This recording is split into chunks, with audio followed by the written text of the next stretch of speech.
दोस्तों, मेरा नाम धवल है। मैं गुजरात से हूँ। यह कहानी मेरी और मेरी पड़ोस वाली भाभी की है। मैं 23 साल का हूँ और अभी ग्रेजुएशन पूरा किया है। जिम में जाने के शौक के कारण मैंने बॉडी भी अच्छी बना रखी है। पढ़ाई पूरी करने के बाद अभी मैंने अपना बिजनेस शुरू किया है। ये बात 6 महीने पहले की है। हमने अपना नया फ्लैट लिया था। यह सोसाइटी नई थी, इसलिए यहाँ सभी लोग नए थे। हम किसी को नहीं जानते थे।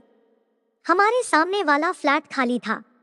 अचानक एक दिन जब मैं सुबह जिम से वापस आ रहा था तो देखा कि सोसाइटी में एक ट्रक खड़ा था। उस ट्रक में घर का सामान लदा हुआ था। बाद में पता चला कि वो लोग हमारे सामने वाले फ्लैट में रहने आए थे। जब मैं घर में जा रहा था तो देखा कि एक मरियल सा आदमी मेरे पापा से बात कर रहा था। जैसे ही मैं वहां गया, पापा ने मेरा उनसे इंट्रो कराया। पापा परिचय देते हुए बोले, यह मेरा बेटा है। मैंने हेलो बोला। पापा मुझसे बोले, बेटा ये शर्मा अंकल है। लखनऊ से इनका ट्रांसफर यहाँ हो गया है। थोड़ी देर में उनकी पत्नी और बेटी भी ऊपर आ गई। मैं तो उनकी पत्नी को देखता ही रह गया। क्या मस्त दिख रही थी। तभी शर्मा जी ने उनसे इंट्रो कराया, यह मेरी वाइफ और बेटी है। हम सबने एक दूसरे को हेलो कहा।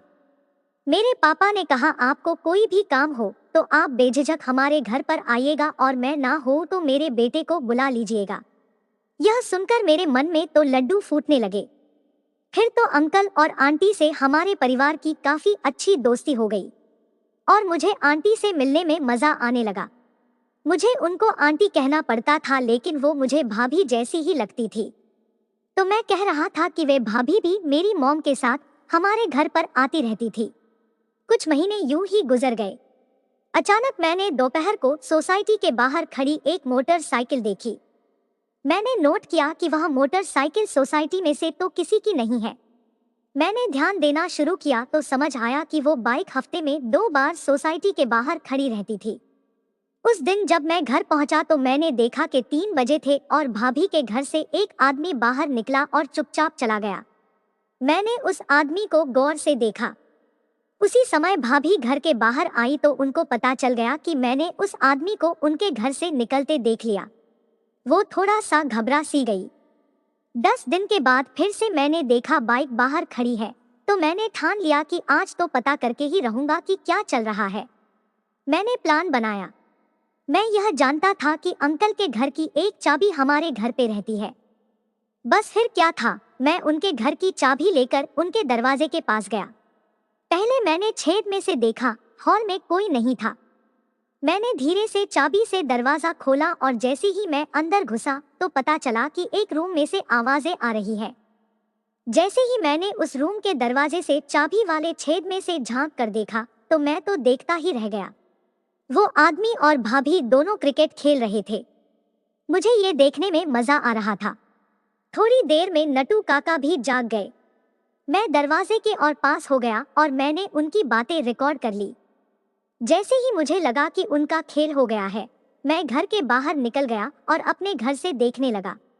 जैसे ही वो आदमी बाहर आया, मैं भी झट से अपने घर से बाहर आ गया। मुझे देखकर भाभी फिर से डर गई। मैं, हाय भाभी कैसी हो? भाभी डरते हुए बोली, ठीक हूँ। मैं, भाभी अभी कोई गेस्ट था? मेरे सवाल से उनके पसीने छूटने लगे। भाभी, हाँ, वो उनका दोस्त था। घर पर कुछ ऑफिस की फाइल लेने आया था। मैं, ओ, मैंने देखा है, वो काफी आता है। भाभी मेरी बात सुनकर और भी डर गई। मैं, क्या हुआ भाभी? भाभी कुछ नहीं हुआ। तुम मेरे घर में आओ, मुझे तुमसे कुछ बात करनी है। मैं सीधा भाभी के पीछे उनके चला गया। भाभी तुम यह बात प्लीज किसी को मत बताना कि वो यहाँ आया था। वो सिर्फ मेरा अच्छा दोस्त है। मैं, कितना अच्छा दोस्त है भाभी, मैं जानता हूँ। ये कहकर मैंने रिकॉर्डिंग चालू कर दी जिसमें भाभी की और उस आदमी की आवाजें आ रही थी।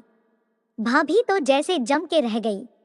वो मेरी तरफ एकटक देख रही थी। भाभी यह क्या है? मैं, आपकी ही आवाज है। आप सुनो, क्या कह रही हैं? आप बेहतर समझ सकती हैं। भाभी सीधे बोली, तुम यह मुझे सुना कर क्या चाहते हो? मैं भी बोल उठा, मैं कुछ नहीं चाहता। बस आपके साथ क्रिकेट खेलना चाहता हूँ। भाभी क्या बकवास कर रहे हो? मैं ओहो, ये तेवर। कोई बात नहीं भाभी, मैं चलता हूँ। भाभी रुको, रुको, तुम ऐसे क्यों कर रहे हो और क्या चाहिए तुम्हें? मुझे वही सब चाहिए जो आपने उसको दिया है। मैं यह किसी को नहीं बताऊंगा। विश्वास रखिए, आपको कमी नहीं होने दूंगा। मेरी ये बात सुनकर भाभी सोच में पड़ गई और थोड़ी देर सोचने बाद बोली, ठीक है, लेकिन किसी को इस बात का पता नहीं चलना चाहिए। मैं ठीक है भाभी, अभी आप यहाँ मेरे बाजू में बैठो। भाभी पास आकर बैठ गई। मैं भाभी आपको मुझे खूब मजा देना होगा, क्योंकि यह मेरा पहली बार है। भाभी बोली, ठीक है, मैं भी आज तुझे जन्नत की सैर कराऊंगी। यह कहकर भाभी ने मेरी टी शर्ट उतार दी। दोस्तों, मुझे तो ये एक सपना लग रहा था, लेकिन ये हकीकत थी। तो मैंने भी वक्त बर्बाद किया बिना क्रिकेट खेलनी शुरू कर दी। पहले राउंड में मैं तो छक्के मार रहा था, लेकिन भाभी साथ नहीं दे रही थी। थोड़ी देर में पहला राउंड खत्म हुआ। फिर थोड़ी देर आराम करने के बाद हमने क्रिकेट का दूसरा राउंड शुरू किया। इस बार भाभी भी मेरे साथ छक्के मार रही थी। जब हम क्रिकेट खेल के थक गए तो वैसे ही सो गए। फिर सब ठीक करके अपने घर चला गया। तो दोस्तों, आपको मेरी ये कहानी कैसी लगी कमेंट में जरूर बताना।